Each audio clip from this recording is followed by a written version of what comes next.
Mitch Bratt to the plate. Amazing. A 19-year-old taking aim at this lineup. What do you think you would do differently from that outing?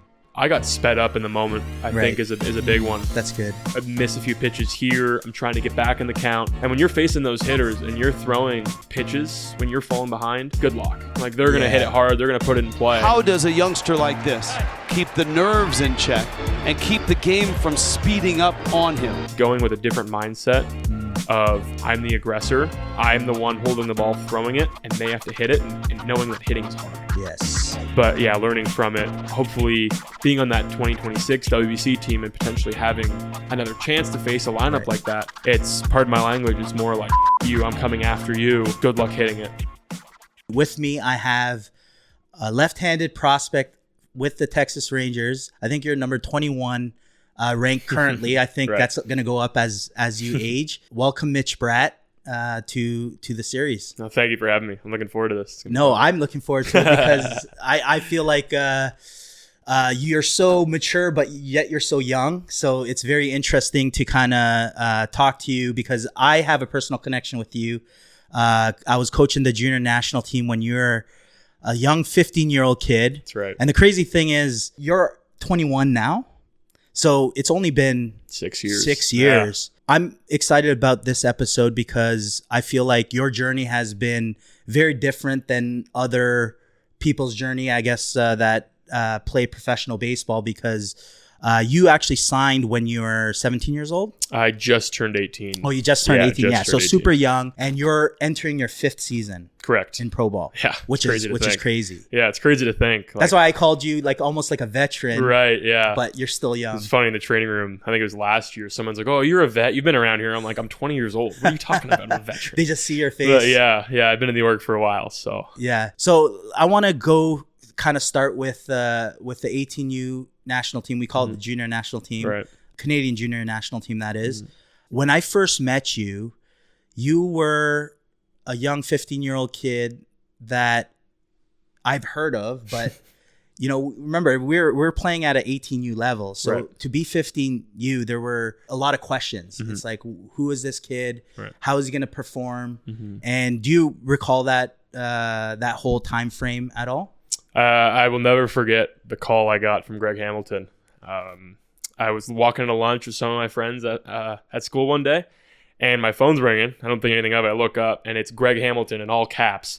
So like, oh boy. So you didn't have his number. Didn't have his number. Nothing. Okay. It was just Greg Hamilton in all caps. So sure enough, as soon as I saw that, I thought something must be up. So I ran away from all my friends. Answered the phone. I was like shaking. I was all nervous, and sure enough, Greg congratulated me on making the junior national team, and that would have been beginning of September. So then end of September, we had the stint in Florida, I believe it was, for about 2 weeks at the Disney Wild World of Sports. Right. So do you remember how you did in those outings? I actually remember I pitched really well. Yeah. Granted, me being the 15-year-old I was, being a little bit younger in that team, Greg, I'm very thankful for that. But Greg put me against some of the younger guys. So like I'd throw in the inter-squad games. I'd throw against the indie ball teams, nothing against them. Right. But just a little bit lesser competition than getting thrown into the ring with all these pro guys.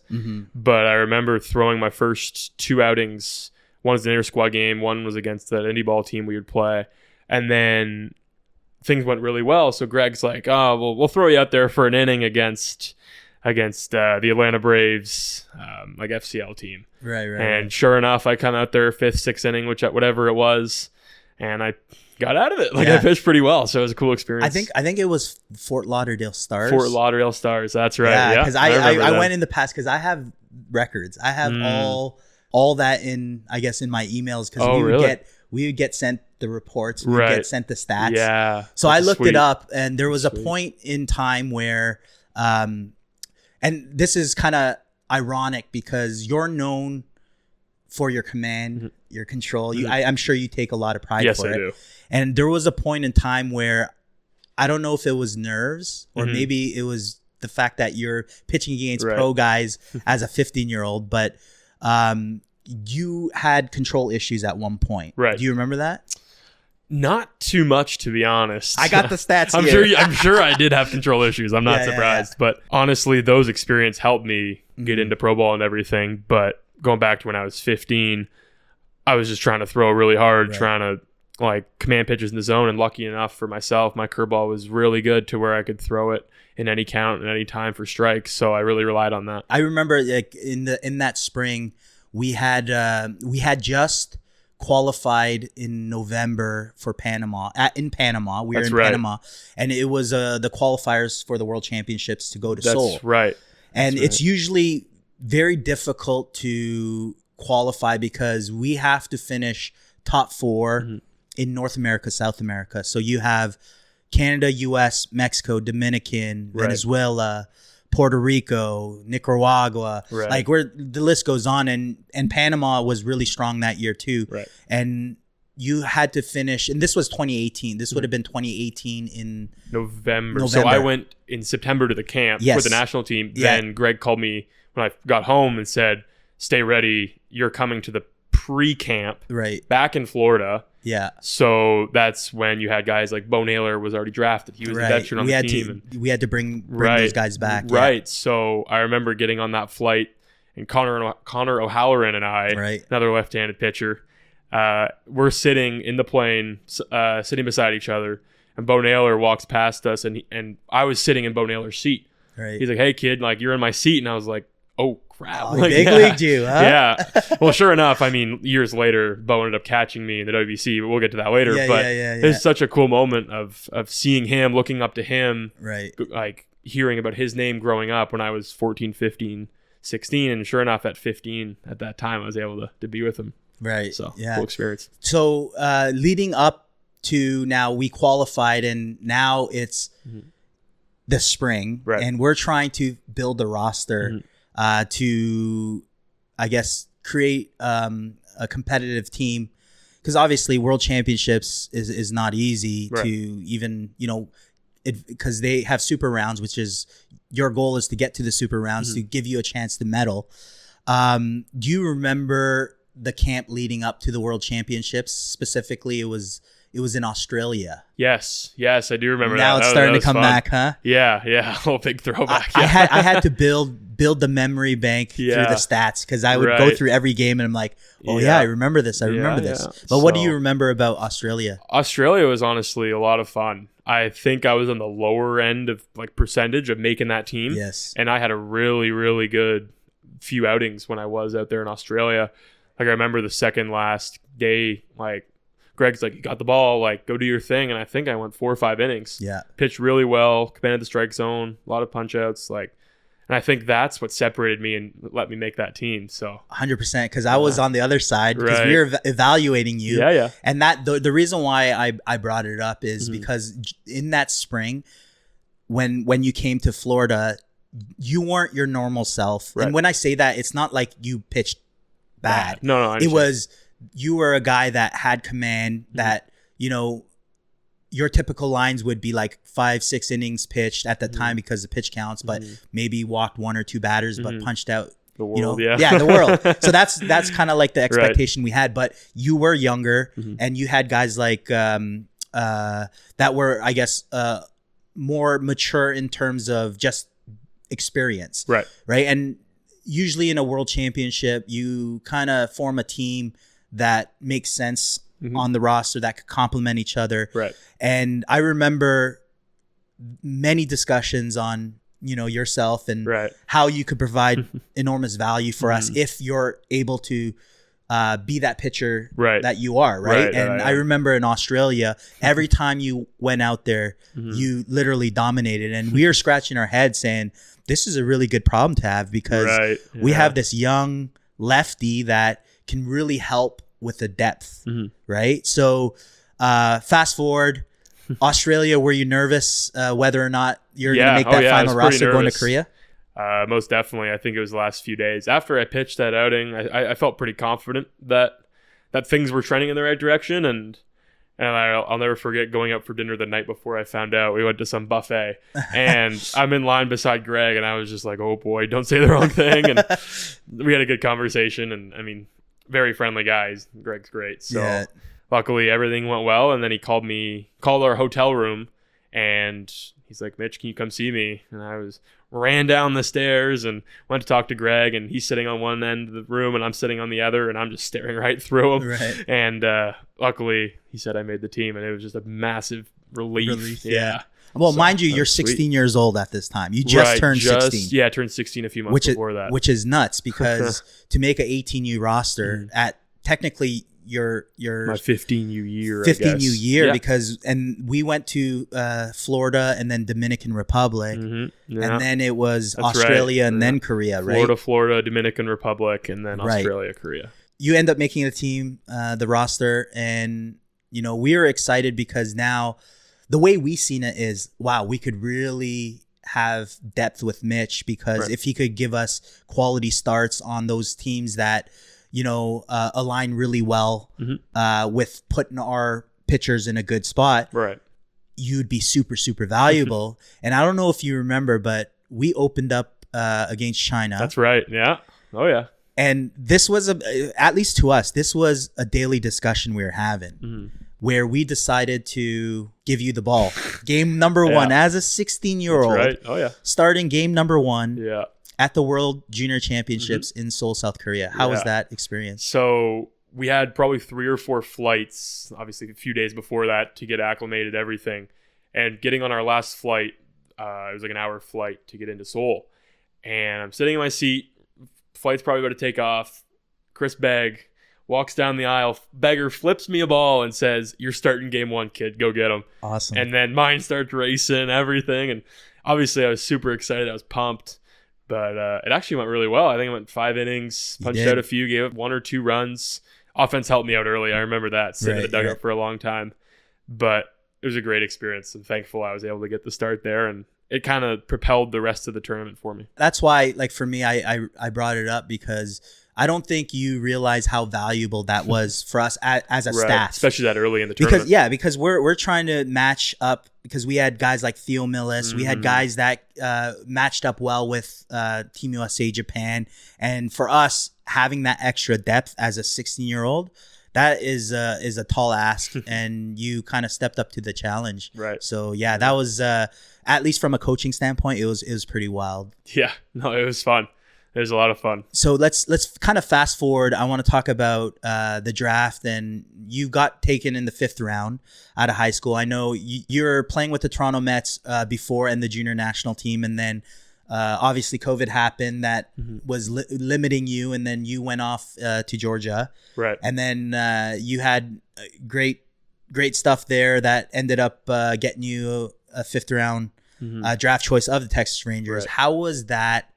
I guess that whole overall feeling to now you're 18 years old and you got drafted by, the Texas Rangers, which they gave you a pretty decent signing bonus, and which showed their commitment and dedication to you. How was that whole experience? It's kind of tough to summarize it in such a short little spurt of information, but going back from my time with the Toronto Mets, they helped me it was almost like stepping blocks of, like, you're getting that much closer to your dream of getting drafted. So I was at the Mets. They were very understanding because of COVID and everything that happened there, that we couldn't play back home, compared to some places in the States where it was warm enough they could play outside. So I was fortunate enough, Georgia Premier Academy reached out to me on Twitter, and we talked back and forth for a little bit. Talked to my parents. Is it a good idea? Is it not a good idea? What do we like? Pros and cons, pretty much. Right. And we came to an agreement that we thought this was good for my career, not only if I was going to get drafted, but also if I was going to go to Florida State, where I was committed. Right. So it was almost, again, stepping blocks in the right direction to play better competition, face better hitters, learn more about the game of baseball, learn about living on my own before I get drafted, compared to your high school pick who's never been away from home before. Right. So you get a kid from, let's say, Texas at the Rangers draft. He's out here in Surprise, Arizona for the first time, home alone. Do you think he's going to get homesick? Probably. Yeah. But with the national team being gone for more than 2 weeks at a time for April, May, June, September, November, whatever it may be, that definitely helped. So then went to Georgia, pitched really well there, met a lot of good friends that I still have to this day. Then after Georgia, I planned on going to the MLB Draft League. So I went straight from Georgia to West Virginia. So I played for the West Virginia Black Bears in the first season of the MLB Draft League. And that was a great experience in itself, playing with older guys who were, the oldest guy was probably 23, and he looks over at me and goes, "You're 18? What are you doing here?" So that was a funny interaction, but faced college hitters for the first time. But luckily, having faced pro guys already, I understood certain things of what to expect in these hitters, how to attack the hitters, whatever it may be. And having Jed Jerko, a longtime big leaguer, as my manager was also a pretty cool experience. So I was fortunate enough for my mom and dad to come down to West Virginia for the draft, because if I went home, I would have had to quarantine for 2 weeks and then be uncertain of what the plan was. If a team drafted me and said, "We want you out here tomorrow, here's your flight information," I'd have to explain I couldn't be here, blah, blah, blah. And I didn't want that to be a deciding factor. Looking back on it, it wouldn't be, but in the time, any positive I could take from it, I was going to make the most of it. So my mom and dad luckily came down, and sure enough, we're all sitting in the room together, and I hear my name called, and all of that time spent being away from home with the junior national team, everything, I just broke down and started crying. It was such a special moment for me, having my mom and my dad there, and then my stepmom and sister at home. It was a special moment. So you mentioned you're emotionally shaken at that moment. Right. Why were you emotionally shaken? What was going through your head during that time? Just the work that I put in, putting myself in that position.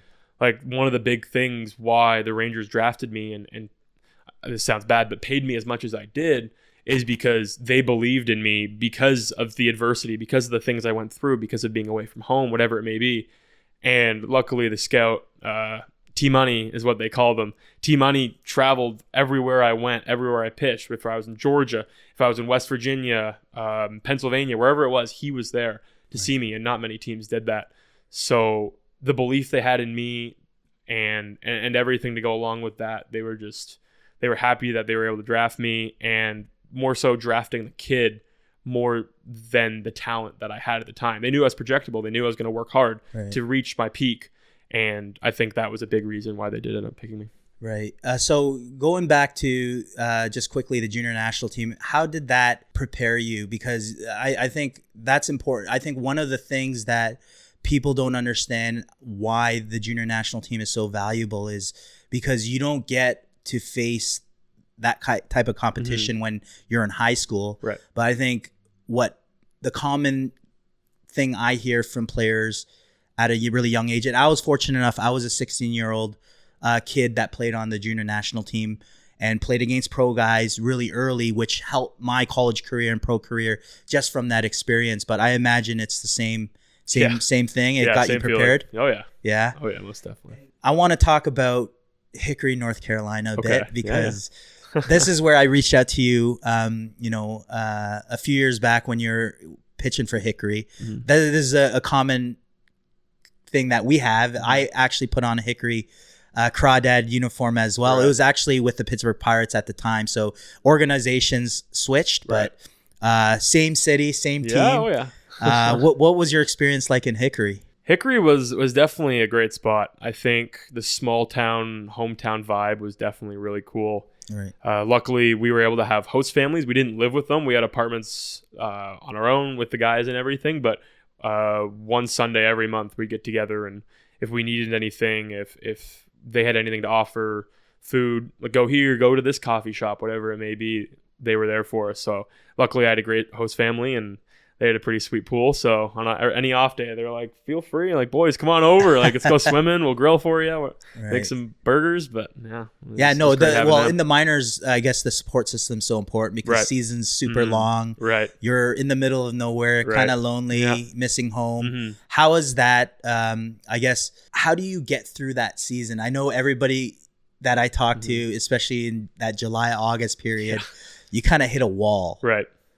And especially if you're in a city, and not saying I love Hickory, North Carolina as a city, but I don't know what the population is now, but it seemed like it was 5,000 when I played. Yeah, maybe it's 8,000 now. Now not it much grew a more. little bit. A little bit, 10,000. So. No, but I always loved Hickory for me personally, even though I told you before the show that it's a bittersweet moment for me because I probably had the worst season of my life. But it was such a great learning experience for me. So when I look back at it, I enjoy my time in Hickory, and it's such a special city for me. I still have, pictures from Hickory. I still talk to people from Hickory as well. Wow. That were involved in the organization. Right. They're still involved. So it was definitely a special place. And I wanted to now talk about how you found success, because you pitched in Hickory for the last couple of years. Yeah. And you're injured for one of them to start the couple months, but then you picked up right back, right? So what was, because that was kind of like your full season in pro ball now, your first few seasons. Right. What was kind of like the adjustment you made there? I would say the biggest adjustment would be getting through the lineup multiple times. So I spent my first full season in Down East, which is in Kinston, North Carolina. Right. And then second full season went to Hickory. I was there for just over half the year, and then got hurt, went back in 2024 to start the year. But I mean, Hickory as a place was just so great, and I think that place helped me grow a lot because it was such a small town. Like off the field stuff, like every Wednesday at 11 a.m. the farmers market was open, so needed some of the guys, and sure enough, I'd throw on Wednesdays like some of the time. So it gives me something to do. It gives me an outlet, like get me something away from the game that's going to benefit me in the game because I wasn't thinking about it all day. Right. So the mental side was a really big one for me there, to be able to grow and go to the farmers market every Wednesday and Saturday when I could, and know the coffee shops, know the people there, or whatever it may be. So now you go from Hickory, which is the high A last year, to double A Frisco. What was the biggest shift that you noticed from kind of like that single A to double A? Because I think a lot of people that haven't experienced professional baseball, they're always curious, like what's the difference between each level, like maturity wise, mental wise, like what was the biggest shift for you from Hickory to Frisco? I'd say the discipline the hitters had. In Hickory, I'd throw a slider off the plate to a left-handed hitter, and they'd swing at it majority of the time. Right. And I get to Frisco, my first outing, luckily I had a lot of success, but those few outings, I'm throwing pitches that I thought were close, whatever it may be, and they're not even thinking twice about it. It's just ball out of, like they think it's a ball out of the hand, and I missed by half an inch. Right. So that adjustment was a big one, and I think when I did get to Frisco, I built it up too much in my head to where it was, I'm at a higher level, the hitters are better, this and that. So from that aspect, I kind of jinxed myself and wasn't myself command-wise. Because when I was in Hickory, I dominated for the most part of that season. A lot of strikes, didn't walk many guys, and when I did get promoted, I got a little passive and walked a few too many guys, fell behind, got deep in hitters counts, and that kind of came to bite me in the butt. But that's usually the formula that you know that you got to be on point. You can't try doing too much. That's right. So it's going back to kind of what you were good at in the first knowing place. Myself and knowing that I may not have the best fastball metrics, the best curveball, whatever it may be, but I'm going to throw strikes and I'm going to get ahead in the zone with my stuff, and you're not going to hit it. Just have that mindset. No, I love your story just in general, because it seems to be you've had success in your professional career, but then you had these setbacks, and then more success, and then these setbacks, more success. And to me, just seeing it from my perspective now, that's the way baseball is. That's how you get good at baseball. Yeah. How else would you get good? Like Jose Bautista is not Jose Bautista because he was always good. No. Like all these MLB players just don't happen overnight. It's a huge, long process, and I feel like you embrace that a lot. What has that adversity, I don't even want to call it failure, because it's not failure, because it's adversity that challenges you to be like uncomfortable. What has that kind of meant to you, I guess, being open to that adversity? I've learned that success is not linear. You're not just going to be able to figure something out overnight. It's going to take reps. You're going to go through a lot to be able to have the success you want and go through it that way. So one of the big things that I kind of took from some of the meetings we had so far this spring training is, when you look yourself in the mirror while brushing your teeth, washing your face, getting ready for bed, did you get better that day? if it's 1%, 0.5%, whatever it may be, did you get better? Are you trending in the right direction, or are you potentially like slowing your career down by doing things you shouldn't be doing, by not putting enough training or work in the training room, the strength, like whatever it may be, and only you are going to know that. Only you are going to be able to know if you put in 100% work every single day. Right. And it's a grind. Like, I mean, it's a grind. Such a grind. Being able to kind of put your nose in the grindstone, stay with it, and just keep going.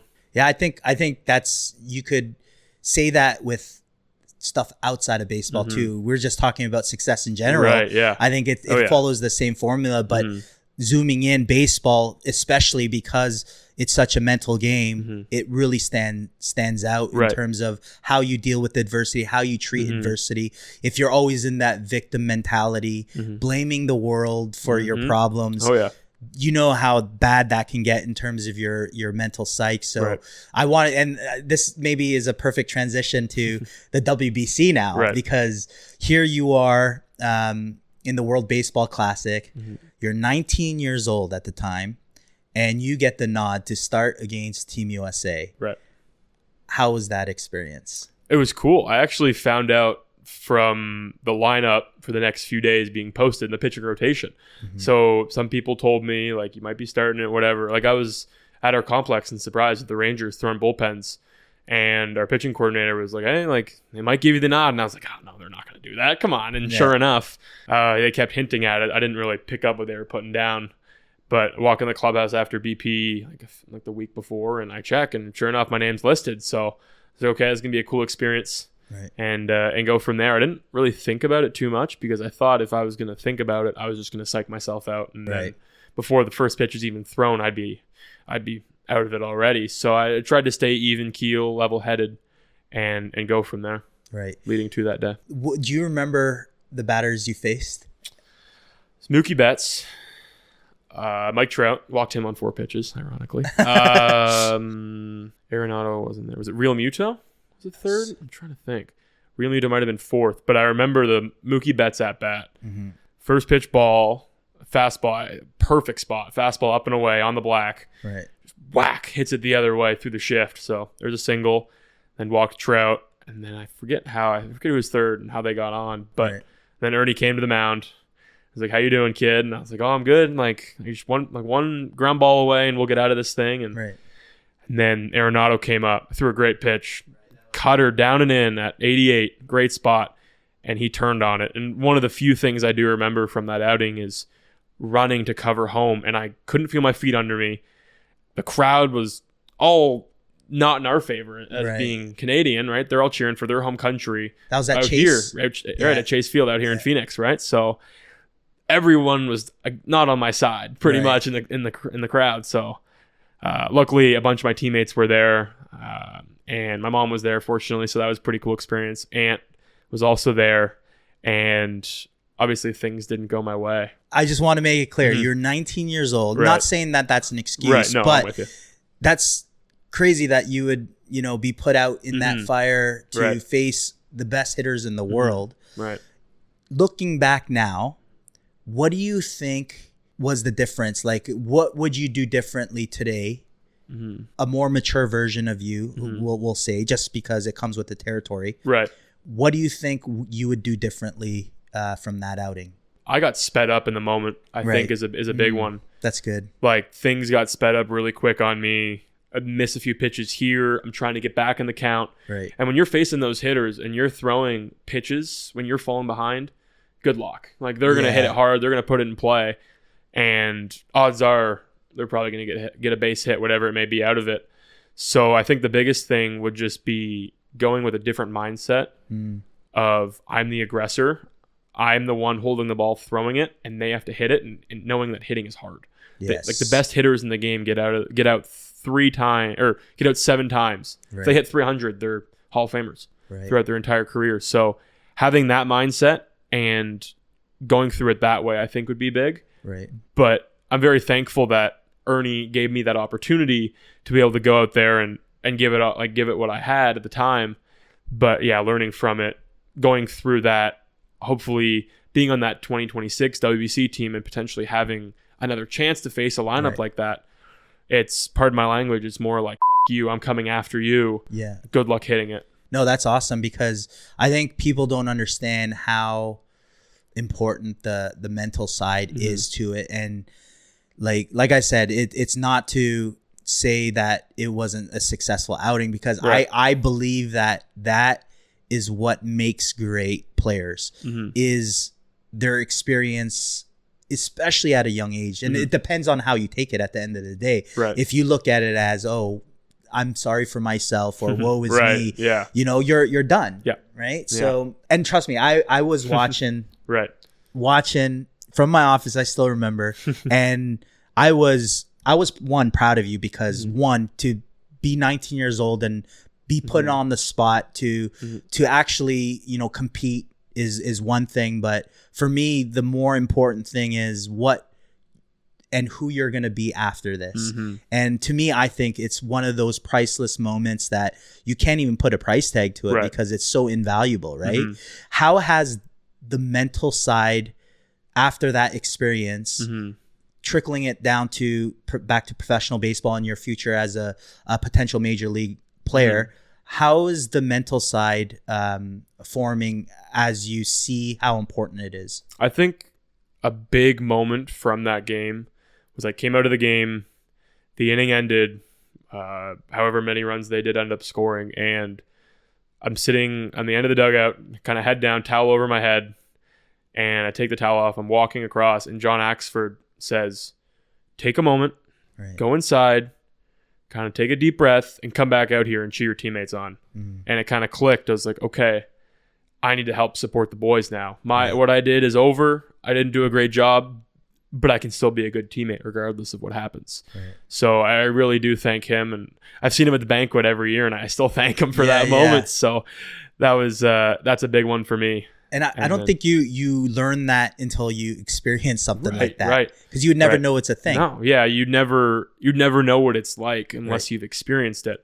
So I'd say it took almost a year to not get over it, but like accept what happened. I was in denial for a long time. It's like, oh, like this happened, that happened. It's like, oh, I don't want to talk about it, whatever. But now I'm open to talking about it because it happened. I'm open to telling people my experience and learning 100% from that and giving back. So hopefully a kid who's coming up with the junior national team right now or younger is hearing this, and they can take my tidbits of information and help us and go from there. Yeah, no, I love everything you said, and that's why I kind of brought it up, not to rub salt in the old wound, but like it was more because I've seen it with you since you're 15 years old, you know, dealing with the little adversity and then finding success, dealing with the little adversity, finding success. And I see who you've become. Like I said, you're a veteran, but you're really not a veteran. You're still young. Your development is still going, and you're still learning the game, but you're learning it at a really high level and a fast pace. So for me, I love everything you said, and it's such a strong message to kind of anybody listening to this, not only the next generation of baseball players. We're talking about adults, coaches that are dealing with issues in life that are, you know, maybe have a moment where it's just so overwhelming and they can't handle it. But, you know, you're able to, you know, accept it and kind of grow from it. And like it's inspiring even for me to see. But as a coach, this is exactly what I would be proud of as a player. So let's talk about, to kind of end the show, I want to talk about your definition of success. Like, what is success to you? I'd say success is setting goals for yourself and going to execute them. Last year, I was talking to my dad, and he said, what are your goals for this season? And I said, I want to throw 100+ innings. And he's like, what about your strikeouts? And I'm like, those will take care of themselves.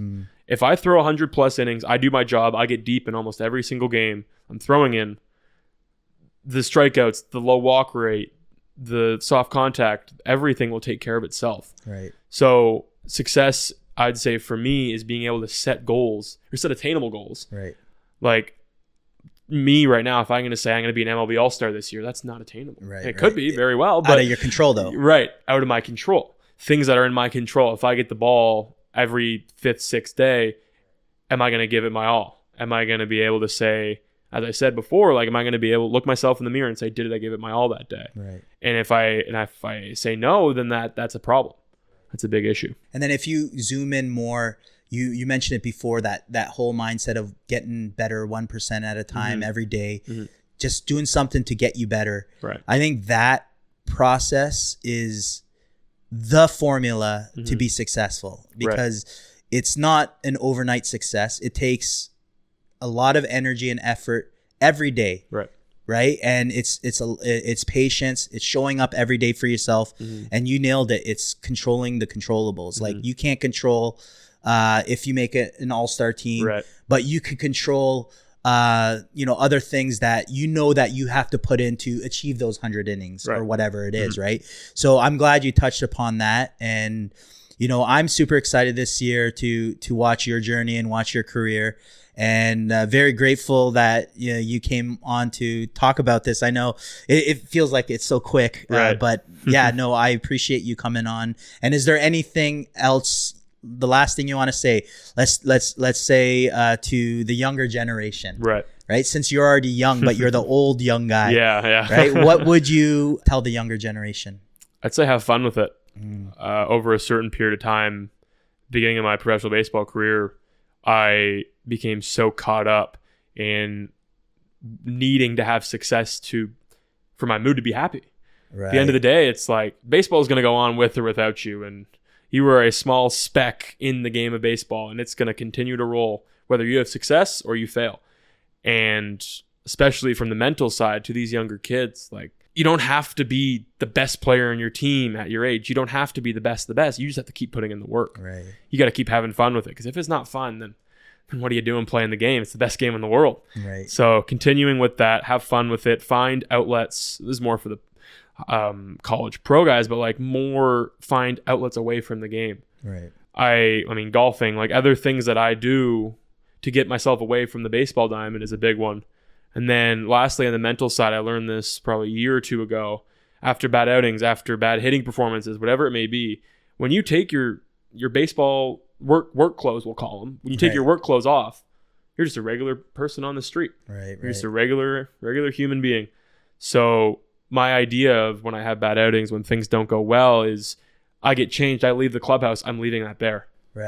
And then if we have another issue another day, it's the same idea. Leave it there. Don't bring it home with you, because that's when issues start to become. Amazing. Well, thanks again, Mitch. I really appreciate you taking your time out. No, thank you guys for having me. I appreciate it.